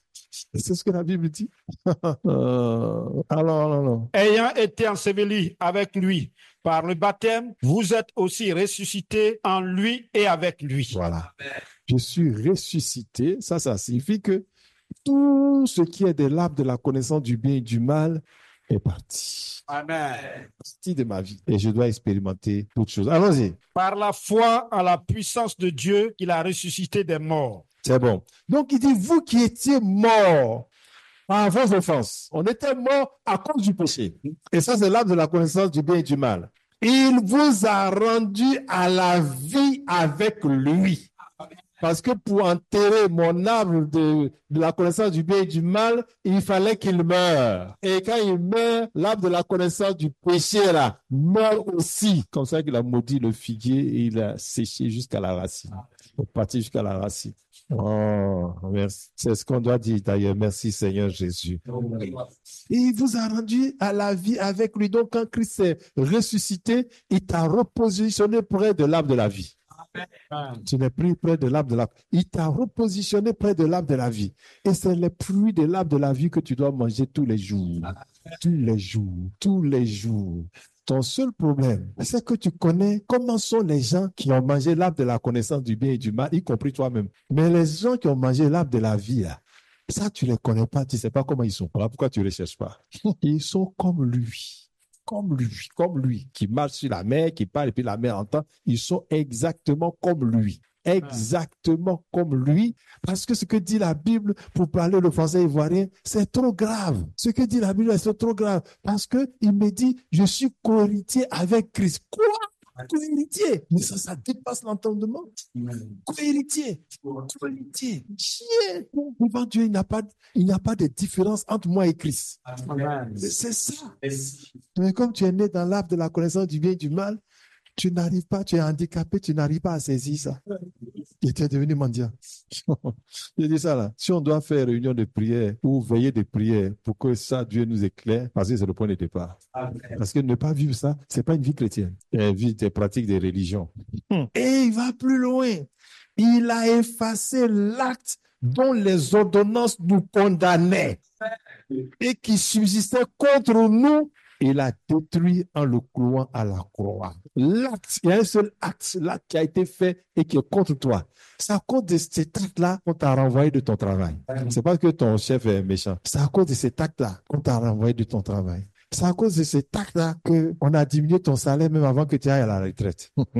C'est à cause de cet acte-là que tu n'arrives pas à trouver ta maison. C'est à cause de cet acte-là que tu ne peux pas inventer. C'est à cause de cet acte-là que tes enfants sont devenus rebelles. C'est à cause de tout ça que ton mariage, tu ne peux pas même pas te marier. C'est à cause de tout ça. Mais donc, il dit quand il a cloué cet acte-là, tout l'acte-là, c'est l'ordonnance. Donc, tous les décrets et les arrêtés qui vont là sont cloués, annulés en même temps. Un juriste peut bien comprendre l'affaire. Mais si on a annulé le décret, tous les arrêtés d'application là, on dit ça annulé. Amen. Annulé. Et c'est quand tu sais que ça s'annule. Quand tu sais, c'est que tu es dans l'arbre de la vie. Amen. Mais quand tu es l'arbre de la connaissance du mal, tu ne peux pas annuler ça. Là que tu condamnes. Ça là, il faut t'asseoir pour réécouter toute cette série d'enseignements. Amen. Si tu dois faire un séminaire pour le faire, il faut le faire. Il a détruit en le clouant à la croix. Donc, toutes les autres ordonnances, quels que soient les gouvernements qui prennent ça, et ça subsiste contre toi, tu déclares que c'est cloué. Et ça va être cloué. Amen. Même si on t'a renvoyé à cause par, comment on appelle ça, un décret de l'entreprise ou une décision de l'entreprise, quand c'est cloué, on va te rappeler. Amen. Ou alors tu es parti ailleurs meilleur que ça. Verset 15. Il a dépouillé les dominations et les autorités. Waouh! Ceux qui tirent profit du péché, il les a balayés. Si ceux-là qui ont créé le péché, ils ne peuvent plus profiter, c'est les hommes qui peuvent profiter de ça? Amen. Ah non, ils ne peuvent pas. Tu dis jamais, mais enfin, il prie que Dieu t'éclaire pour bien comprendre. Parce que tu ne sais pas ceux qui ont tiré, tu ne les vois pas, ce sont les dominations. Il dit il les a dépouillés. Dépouiller les dominations et les autorités, il les a livrés publiquement en spectacle en triomphant d'elle par la croix, c'est-à-dire il les a exposés au point que toute la création sait que ces gens-là, ils n'ont plus de pouvoir. Donc si toi tu ne sais pas qu'ils n'ont plus de pouvoir, ça là vraiment, c'est que toi tu es parmi eux. Mon Dieu, oh gloire à Dieu. En triomphant d'elle la croix. Donc, il y a deux choses que je ne vais pas oublier. Jésus et la croix. C'est la croix annule tous les effets de l'arbre de la connaissance du bien et du mal. L'apôtre Paul dit, quand je suis allé vers vous, je n'ai pas eu d'autre chose en penser que Jésus-Christ. Jésus-Christ n'a pas dit la parole de Dieu. Jésus-Christ et Jésus-Christ crucifié. Amen. Il faut un attachement à l'œuvre de Jésus pour que tu manges les fruits de l'arbre de la vie qui est la parole de Dieu. Sinon, tu lis ta Bible là pour rien. Bien, on est arrivé au verset 15. La question qui se pose, comment vivre de ma vie qui vient de l'arbre de la vie? Parce que j'ai vu ça maintenant. Donc, comment je vais vivre ça? La seule chose, c'est la foi en Jésus-Christ Amen. et l'obéissance à sa parole. Il y a deux choses. La foi en Jésus et l'obéissance à sa parole. Donc, le connaître lui-même d'abord, un préalable. Les chrétiens s'arrêtent. Est-ce que tu as donné ta vie à Jésus? Oui, j'ai donné ma vie à Jésus. J'ai confessé, Jésus est mon Seigneur, mon Sauveur. Ça, tu es sur la ligne de départ encore, tu n'es pas allé loin. Tu n'es pas allé loin. Bien aimé, la foi avec l'arbre de la vie est simplement une question de choix et de volonté. Parce que je vous ai dit, on ne lutte pas dans l'arbre de la vie. C'est juste une question de choix. Je choisis et je deviens. Voilà. Mais si ce n'était pas une question de choix, ça signifierait que tes efforts peuvent contribuer à l'œuvre de Dieu. Or, on a dit ça dès le départ, aucun homme, aucun ange, aucune puissance ne peut contribuer à l'œuvre de Dieu. Donc, quand c'est comme ça, moi, mais je ne peux rien faire pour moi-même, personne ne peut faire pour moi-même. Donc, c'est ce que Dieu me dit là. Je choisis. Je choisis. Donc, la foi, c'est le choix. Question de choix et de volonté. Quand je fais un choix avec ma volonté, je saisis mon choix et je reste ferme dessus. Une fois que j'ai fait le choix, je ferme ça avec ma volonté. Je scelle ça avec ma volonté, c'est ce que ça veut dire. Parce que la Bible appelle une foi ferme. Allons-y dans Hébreux 11, 1 à 3. Hébreux 11, 1 à 3.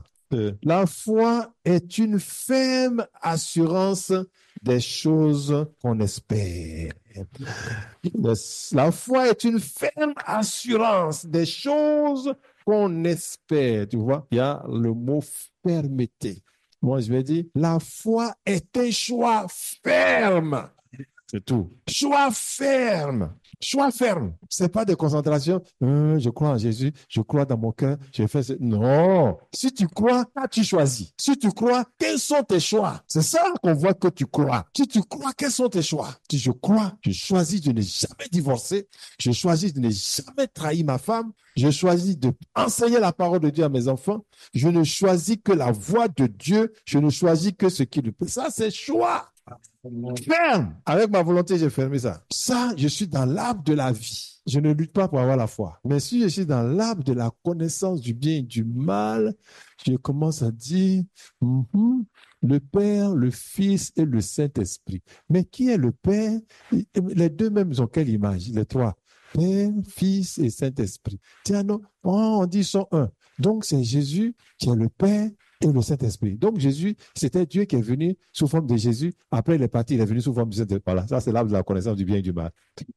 L'arbre de la vie, je n'ai pas besoin de raisonner, je sais qui est le Père. Je sais qui est le Fils et je sais qui est le Saint-Esprit parce que j'ai choisi de les suivre. Ça m'a été donné. Je n'ai pas besoin d'aller à l'école pour ça. Il y a besoin de l'arbre de la vie. Je choisis la vie. Donc, mon choix devient une résolution par ma volonté. J'ai choisi, je ne reviens pas en arrière. Ça devient une résolution. On va prendre l'exemple de Daniel. Dans Daniel, chapitre 1 et les versets 3 à 15. Daniel chapitre 1, verset 3 à 15. Le roi donna ordre à Ashpenaz, chef de ses eunuques, d'amener quelques-uns des enfants d'Israël, de race royale ou de famille noble, de jeunes garçons sans défaut corporel, beaux de figure, doués de sagesse, d'intelligence et d'instruction, capables de servir dans le palais du roi et à qui l'on enseignerait les lettres et la langue des Chaldéens. Le roi leur assigna pour chaque jour une portion des mets de sa table et du vin dont ils buvaient, voulant les élever pendant 3 années, au bout desquelles ils seraient au service du roi. Très bien. Ça, c'est le programme du roi. Il est en train de les traiter de cette manière. C'est que le roi Nebuchadnezzar est en train de communiquer sa vie à ces jeunes gens. Amen. Ils mangent ce qu'il dit là. C'est la vie de Nebuchadnezzar qui est en eux. Voilà pourquoi il pouvait tuer ces, comment on appelle ça, ces sages-là. Parce qu'il les a nourris. C'est sa vie. Il leur appartient. Continue. Verset 6. Il y avait parmi eux, d'entre les enfants de Juda, Daniel, Anania, Mishkaël et Azaria. Le chef des eunuques leur donna des noms. À Daniel, celui de Belchassar, à Anania, celui de Shadrach, à Mishkaël, celui de Méjach, et à Azaria, celui d'Abednego. Verset 8. Daniel résolut de ne pas se souiller par les mets du roi et par le vin dont le roi buvait. Et il pria le chef des eunuques de ne pas l'obliger à s'essuyer. Donc voilà, ce n'est pas une pratique de religion. Daniel a choisi. Amen. C'est tout. Il a choisi. Il a fait son choix. Parce que lui, il ne veut pas manger ça. Il ne veut pas boire ça, il ne veut pas manger ça. Et qu'on ne le force pas à ça, c'est son choix. Et comme ce n'est pas une question d'intelligence ni de force où quelqu'un peut contribuer à l'œuvre de Dieu, il dit, moi, Daniel, je vais faire ça, et puis l'œuvre de Dieu va aller de l'avant. Jamais. Quand il a choisi, Dieu dit, je valide. Amen. Il a choisi. Ah, Meshach, Abednego, viens, on va prier. Waouh. Le mec déjà qui arrive là, on refuse de manger. Tant en demandant à Dieu, n'a qu'à écarter ça loin de nous. Qu'est-ce que tu as choisi? Bon, on prie, hein. S'ils enlèvent, c'est que c'est Dieu qui a fait. S'ils n'ont pas enlevé, c'est que Dieu veut qu'on mange. La foi avec l'arbre de vie, c'est le choix. Amen. On revient au jardin. Amen. Tu choisis. Amen. Tu choisis d'obéir, tu choisis de désobéir. Continuons. Verset 9. Dieu fit trouver à Daniel faveur et grâce devant le chef des eunuques. Parce que son choix est conforme à la volonté de Dieu. Amen. Son choix est conforme. Continue. Verset 10. Le chef des eunuques dit à Daniel, je crains mon Seigneur le roi qui a fixé ce que vous devez manger et boire. Car pourquoi verrait-il votre visage plus abattu que celui des jeunes gens de votre âge? Vous exposeriez ma tête auprès du roi. Donc, Daniel ose exposer son choix, mais le chef des eunuques dit, moi, je n'ai pas le choix. Alors que Dieu déjà avait accordé à Daniel, allons-y. Alors Daniel dit à l'intendant à qui le chef des eunuques avait remis la surveillance de Daniel, d'Anania, de Michaël et d'Azaria. Éprouve tes serviteurs pendant 10 jours et qu'on nous donne des légumes à manger et de l'eau à boire. C'est bon. Oui, tu regarderas ensuite, c'est vrai. Puis tu regarderas ensuite notre visage et celui des jeunes gens qui mangent les mets du roi. Et tu agiras avec tes serviteurs d'après ce que tu auras vu. Voilà, j'ai choisi. Mais mon choix n'annule pas toi ton choix. Tu as choisi d'obéir au roi Nebuchadnezzar, sinon on va couper ta tête. Non. Quel est l'objectif du roi? C'est que, comme il lui a dit, si vous n'avez pas d'un bon point, le roi ne sera pas content. Il dit, bon, c'est pas un problème. Essaie-nous pendant 10 jours. Ça montre que Daniel est décidé. Amen. Ça montre. Dans ta foi là, quels sont tes choix et quelles sont tes résolutions? Amen. S'il n'y a pas ça, mais tu te fatigues, tu te trompes toi-même, tu n'as pas de foi. Ouais. J'ai choisi de ne pas faire la fornication. Amen. Et personne ne peut me forcer. J'ai choisi de ne pas commettre l'adultère. Personne ne peut me forcer. C'est simple. J'ai choisi de ne pas voler. Et personne ne peut me forcer. C'est simple que ça. C'est exactement le cas de Joseph avec Madame Potiphar. Couche avec moi, dit non. J'ai choisi de ne pas pécher contre Dieu. Amen. J'ai choisi de ne pas faire ce qui est désagréable aux yeux de Dieu. Et puis, ce qui est désagréable aux yeux de Dieu, je ne peux pas faire du mal, ce que je ne veux pas faire du mal à quelqu'un. Amen. Tu ne m'as rien fait. Ça, c'est mon choix. Au revoir. Tu n'es pas mon employé. Je suis ton employé, mais tu ne peux pas ôter mon choix. Amen. Donc, tout ce que vous dites, on m'a fait ça, on m'a forcé, c'est faux. Aucun diable ne peut ôter ton choix. Il attrape directement, il dit non. Pourquoi il a la force? Il est résolu. Amen. Il y a la force dans la résolution. Je ne veux pas. Moi, je ne veux pas. Je suis chrétien. C'est pas parce que je suis esclave que je vais me faire comme ça. Pardon, il ne faut plus faire ça. Le diable, tu vas l'amadouer. Il ne connaît que la force. Tu prends par la force, tu t'échappes à la force. Continue avec Daniel. Verset 14. Il leur accorda ce qu'ils demandaient et les éprouva pendant 10 jours. Au bout de 10 jours, ils avaient meilleur visage et plus en bon point que tous les jeunes gens qui mangeaient les mets du roi. L'intendant apportait les mets. C'est bon. Vous voyez, Daniel n'avait pas d'autre choix que de ne pas manger les mets du roi. Il n'a pas d'autre choix. Il a fait ce choix, je ne mange pas. Ce qui revient à dire, bien aimé, que le doute, c'est avoir deux choix contradictoires. Amen. Quand quelqu'un doute là, il a deux choses contradictoires. Je veux, je veux pas. Je veux, je veux pas. Il n'y a pas je veux ou je veux pas. C'est pas je veux et je ne veux pas. Tu n'es pas décidé, tu n'es pas résolu, tu aimes le péché. Un exemple de la tentation de Jésus lui-même dans Matthieu 4, 1 à 11, verset 3 à 4. Vos lectures la traînent trop. Matthieu 4, 1 à 3. Mais Jésus a fait le choix de la parole de Dieu. Pourquoi il a fait le choix de la parole de Dieu? Pas parce qu'il sait que c'est le diable qui lui parle, mais parce qu'il a choisi de n'être captivé par la parole de Dieu. C'est pas ce que tu vas te dire là qui va me faire bouger. C'est ce que Dieu dit là qui va me faire bouger. Même si j'ai faim, c'est pas ce que tu dis là qui va me faire bouger. C'est ce que Dieu dit là qui va me faire bouger. Et par rapport à la nourriture, Dieu a dit Amen. que l'homme ne vit pas seulement de pain, mais de toute parole qui sort de la bouche de Dieu.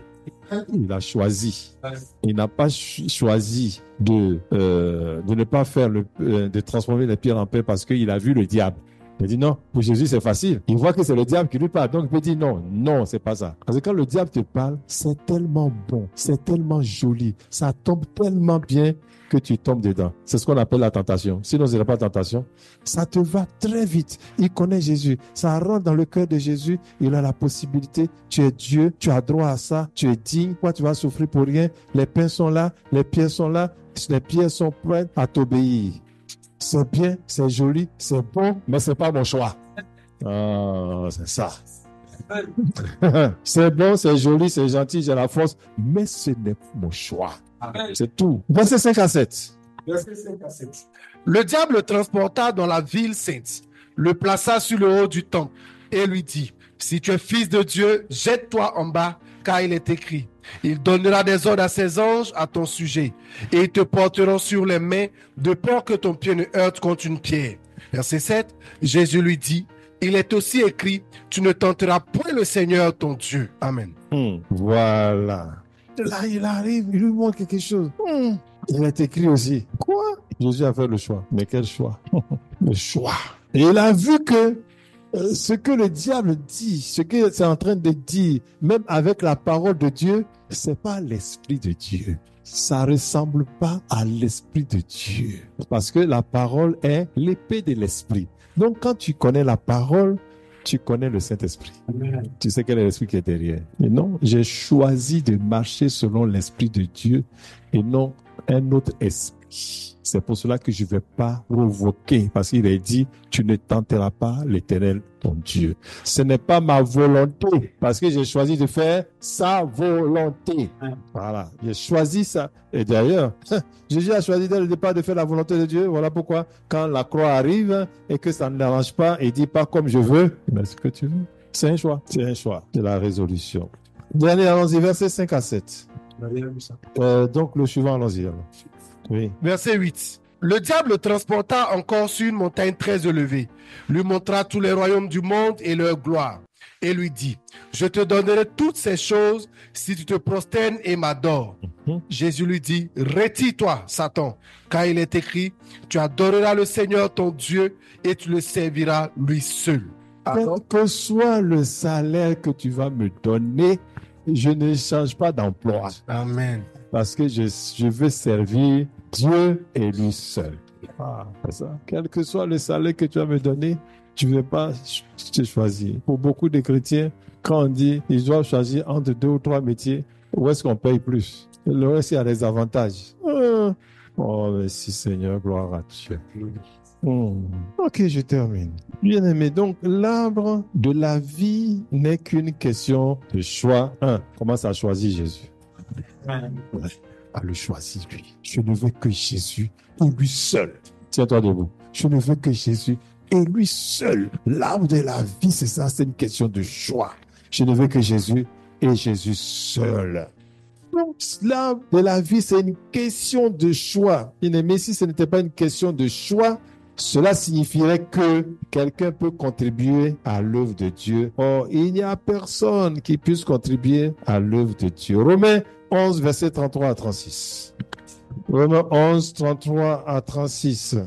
Romains chapitre 11, verset 33 à 36. Ô profondeur de la richesse, Oui. de la sagesse. C'est-à-dire,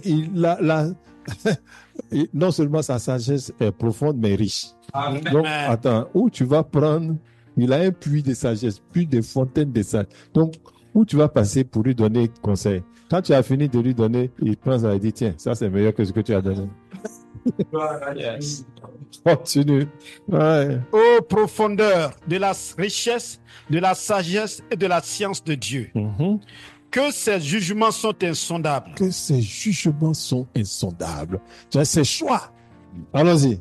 Et ses voies incompréhensibles. Ah non, tu suis Dieu et puis tu comprends ses voix. Celui qui a fait ta tête toi-même là, c'est lui qui a mis ce qu'il faut pour réfléchir. Toi, tu ne peux pas comprendre. Amen. Et puis, c'est pas ta tête seulement qu'il a fait, il a fait plusieurs têtes différentes. Amen. Et il y en a qui sont plus forts en mathématiques que toi. Il y en a qui sont plus forts en dictée que toi. Il y en a qui sont plus forts en dessin que toi. Donc, attends. Tout ça, c'est tête-là, c'est lui qui a fait. Il y en a qui savent jouer la flûte plus que toi. Il y en a qui savent jouer la batterie. Il y en a qui savent préparer plus que toi. Tu vois, tout ça, c'est lui. Oh, on a mis sans foi. Bon, allons-y. Qui a connu la pensée du Seigneur? Mhm. Ou qui a été son conseiller? Ah. Qui lui- Attends, pour conseiller quelqu'un, il faut que tu sois dans la pensée de la personne. Allons-y. Qui lui a donné le premier pour qu'il ait à recevoir en retour? Dans qui, non, c'est enfin, à qui Dieu peut dire merci. Merci parce que tu m'as permis de voir ça. C'est ce que ça veut dire. Allons-y. C'est de lui, C'est de lui, par lui par lui et pour lui et pour lui. Non seulement c'est de lui et par lui, mais c'est encore pour lui. que sont Toutes choses. Allez, allons-y. à lui la gloire dans tous les siècles. Amen. Amen. Gloire à Dieu. Ce Dieu-là, il a fait aussi son choix. Amen. C'est toi qui l'as choisi. C'est pour cela qu'il a livré son fils. Bon, donc, est-ce que toi, tu l'as choisi? C'est ça la question. Est-ce que toi, tu l'as choisi? Dans l'arbre de la vie, si tu ne l'as pas choisi, tu es encore Jésus mon sauveur, Jésus mon Seigneur, Jésus qui est là. Dans l'arbre de la vie, tu es co-héritier de Christ. C'est ça.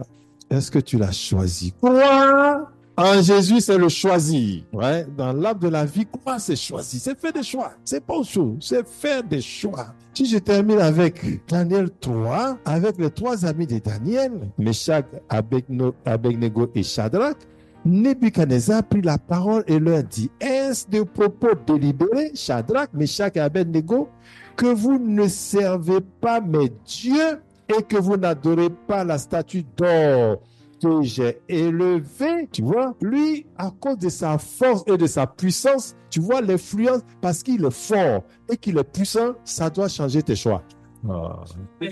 Oh, c'est bon là. Ça doit changer, il faut comprendre plus quelque chose. Donc, il est fort, il est puissant. Et donc, tous ceux qui sont autour, quand lui fait un choix, quand il a décidé quelque chose, ça change vos choix.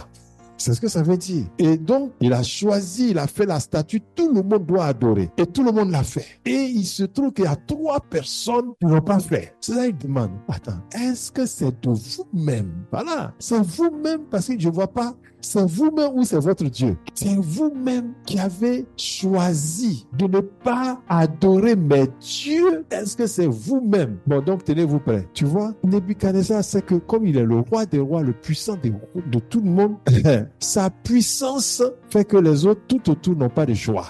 Toi aussi, comme tu aimes l'argent, tu veux cette fille, tu veux ce garçon, tu veux ce poste. Tu as vu, ce désir-là a changé tes choix. Ça a influencé tes choix. Voilà. Mais ils avaient de bons postes et ils étaient en bon terme avec le roi.